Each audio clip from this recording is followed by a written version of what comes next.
Well, today I'm joined by Southport CEO Natalie Atkinson. Natalie, thank you for joining us. You're welcome. You've had a little time in the role now, become acquainted with the club. How have you found your first few weeks? Really interesting. It's been a good couple of weeks to kind of get my feet under the table. It was a good move. I'm pleased and I'm proud that I'm here. Everybody has been incredibly welcoming at the football club, and first 2 weeks has been one, to get to know my surroundings, get to know the people involved within the club and those key people that I'll be working with over the coming years in the future, and also to get to know the town as well. So I've been in and out of the town, having a look round, having a wander, getting to know what exists within the town, and really trying to get a feel for the people of Southport and you know, the football club. So you prioritised meeting with the club's volunteers. You had a chance to meet with them last week. How did that meeting go, and what role do volunteers, what role are they going to play in the future of the football club? I think it was really important that I did that within my first week. There are a lot of volunteers here that, and I didn't realise that volunteers make a football club or a sports club. So to have the number of people that are involved, not just on match days, but are involved in Southport Football Club, is testament to the years of where the football club has been and wants to get back to. There was a real positive vibe in the room. I went away really happy that people were on board and encouraging and encouraged by the direction that we want to go in as a football club. We want to get back to Football League. That's the vision, that's the ambition. We want a community programme. We want to raise the profile of our brand, and we've started that already with the very simple things of having the hashtag One Port, which is about family, it's about one club, it's about one vision, it's about us delivering that vision for the town as well, and being the focal point for Southport. So it was really interesting, the people that were there as well, and a different type of volunteer that I've been used to, that they're on board, and that's something that I've not seen before. So it's encouraging for me as well to have that number of people that want to be involved in the football club. And what's come out of that meeting in particular, which is really encouraging, is 2 people that have agreed to be the volunteer coordinators that will take the football club forward in terms of this year being the year of the volunteer for Sefton Council. So we're going to kind of jump on that bandwagon, and in the next couple of weeks we will announce our year of the volunteer as well as the Southport Football Club, and the 2 volunteer coordinators really driving that. And it's not just about match days, it is about the whole club, and everything we start to do outside of the football club within the community as well. So when you talk about that ethos of sort of weaving community throughout all aspects of the club, and the One Port hashtag that we've launched, tell supporters a little bit more about the sort of community projects that you have planned, and how that One Port sort of mentality fits into it. Community is incredibly important to me and the football club. It's incredibly important that as a football club we start to give back, and that being education in schools. That's a football in the community programme for children, adults, older people. It might be a dementia walking football programme, it might be a disability programme. Education in schools is key, so we start to look at not just in curriculum and extracurricular football coaching, but also establishing and supporting schools with their football teams, as well as healthy eating, getting children back and enjoying sport, so there's not just a football element to it as well. And it's also about engaging with the population and the community of Southport. So what can we do, and not just from a football element, but hosting tea dances, it's hosting coffee mornings for vulnerable adults. It is really about us giving it back. It's not about financial gain, a community programme. It's about the football club being a host. It's about providing, sometimes for some people, a venue to go and meet other people, and that's what a community programme should be about, and really targeting the key demographics of Southport. So there's a huge Polish community. Yes, it's seen as an older people town, but there are a lot of young people here as well. So we need to really target our programmes around the community, around what young people, adults and older people want. And as I say, the benefit for us is giving back. The benefit for us is that we raise the profile of our brand, about a club that's about its community. And also it gets bums on seats on match days. And over the next coming weeks, probably towards the end of March, April time, we will launch our season tickets for the new season, for the 18-19 season, and they will be very different. Not in a pricing way, and I am going to state that now, it's not about pricing, but it's about what you get as your benefit for having that season ticket. And I'm kind of playing around with ideas at the moment about what that could look like. So you spent a couple of years as the CEO of Curzon Ashton, also in the Panorama National League North. Can you tell the Southport supporters a little bit about your work there and how much of that applies to what you hope to achieve at Southport? Yeah. So very different at Curzon Ashton to coming to Southport Football Club. Curzon do many things that Southport don't do so greatly, and vice versa. What I've taken from Curzon is the community programme that was established, the charitable foundation that's almost ready to be set up, and also the project management of the application and facility development of the new training pitch. So working very closely with the FA and the Football Foundation, of which we want to do here. Obviously everybody knows we have a new training venue that needs some work.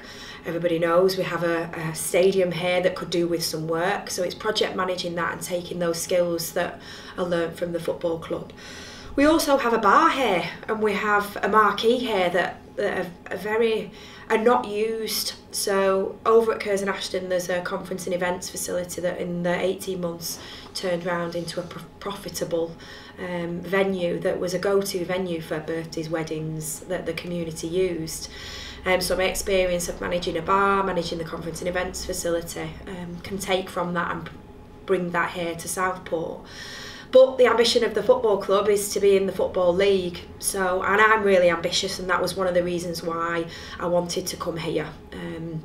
I want to develop a community programme. I want to see the facility and the stadium thriving, and I want the club to be the focal part of the town, as well as the sand dunes are, as well as golf is. The football club should be as well. So it's taking all those skills that were on a smaller scale and really building those up and building this into the biggest football club within the area and the focal sports club, if you like, not just about the football but the conference and events facilities that we want to build over the coming years, and getting us into the football league. From a career point of view, for somebody to do that, for me to do that, would be with directors and the fans and the supporters and the management and the squad.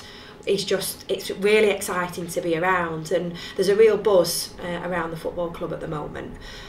Things are starting to go right on the pitch. The squad are, I believe, from talking to John and Kevin, the right squad, and they're a great bunch of players, and they want to be here, and I want to be here, and I want to go with them on that journey to the Football League as well. Tell us a little bit about how you came into the role. How did you decide that you wanted to come work at Southport, and what conversation did you have with the board of directors before you joined? There were a number of discussions with the board of directors, particularly Ian and Phil in the first instance, and then the whole board. I previously had a conversation with Kevin, and then one thing led to another in terms of the football club. I hope the board of directors saw what I'd done at Curzon Ashton and thought she would be the right person to replicate a lot of that here at the football club, and then progress that on even further. And there is the opportunity with the board of directors that we have here for me to be able to make the decisions day to day. And you know, we're all under pressure here in that we want to be the best. We all want to be a thriving football club.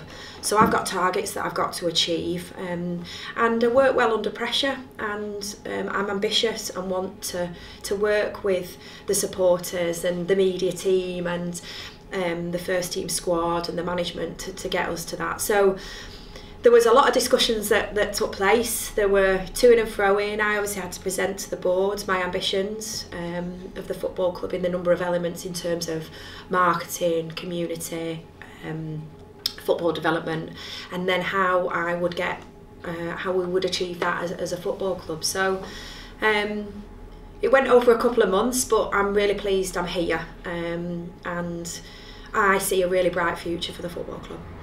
I mean, talking to those objectives, what objectives were you set, if you can talk about any of them? Yeah. And are there any personal objectives that you want to bring into the club as well? Yeah, Football League. Who doesn't want to take a club to the Football League? It's ambitious, it's exciting, it's, you know, it's a thriving football club that has got a real opportunity. You know, the old is gone, the new is in, it's a new era, and we want to be the best, and I want to be part of that. I'm really ambitious in terms of what we want to do, and my career is everything to me. I've always been like that within my sports career, whether it's from a running point of view, as I was obviously an athlete and represented my country years ago, to now taking that ambition and putting it into my work ethic. So it's about me giving, you know, everything that I can in terms of work to the football club to get to where we want to, and I kind of replicate the ambitions of the board and the fans, that, you know, the club has not in essence been left, but it's kind of trickled along, and it's done a fantastic job. You know, you've got a fantastic fan base, but let's build on that. We want to see more young people here. We want to see schools here. We want to see young children here. You know, on a Saturday, I want to see thousands of young kids running around, because they make the noise and they make the atmosphere, and that's what we want to see. So our community programme and free ticketing out to young people and children through our programme will get kids through the door, and that's what you want to see, because they're the future. Earlier in the season, Steve Hall was appointed as general manager of the club. How do the roles of CEO and general manager work in tandem, and like how are the responsibilities shared on during the running of the club? Hugely complement each other. Already within the first 2 weeks, Steve is a font of knowledge about this football club, and he has been kind of my go-to person for this last couple of weeks. Already feel we've got a good working relationship operationally. From a stadia training ground point of view, Steve's your go-to man.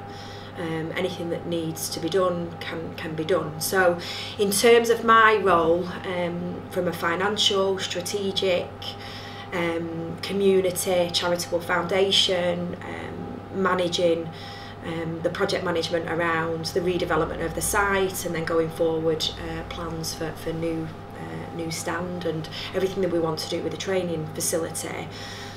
Those are my key objectives, and obviously increasing the number of fans that come through the door on a Saturday. Operationally, that needs managing in terms of project managing that. Stadium needs to be looking the best it can. Training facility needs to be the best it can, from a maintenance point of view and a pitch works point of view. Steve's your man, and that's how obviously myself and Steve will complement each other. But obviously there's other staff as well, in terms of our catering, our hospitality, you know, day to day through Ken's role for the secretary role, and then you've got the wonderful volunteers that you've got here day to day, Hamish and Dave. We've then got pitch work, so all of that needs coordinating and managing, and that's where Steve and I kind of complement each other in terms of the operational running of the football club. But a massive help over the first 2 weeks, huge help. And finally, just if you had a message for maybe both the supporters and the wider people of the town who maybe don't come to the game so often, what message can you give to the people of Southport? Yeah, like I just said earlier, the old is gone. This is a new era. This is about our one port, and I will keep saying that. It's one port. It's about one club. It's about the community. It's about us giving back. It's about us all striving to be the best football club, and the club being the focal part of the town, and people wanting to come here and enjoy in match day the noise, the atmosphere, the excitement. If everything goes right on the pitch, of which it is starting to do, and I firmly believe that we can make strides on the football pitch, and we've got an excellent management squad, and we've got a brilliant squad, that people will want to come to the football club. So if you've not been, or you used to come back and see what we're about. Natalie, thank you for your time. Best of luck in the role, and I'm sure we'll see you soon. Cheers. Thank you.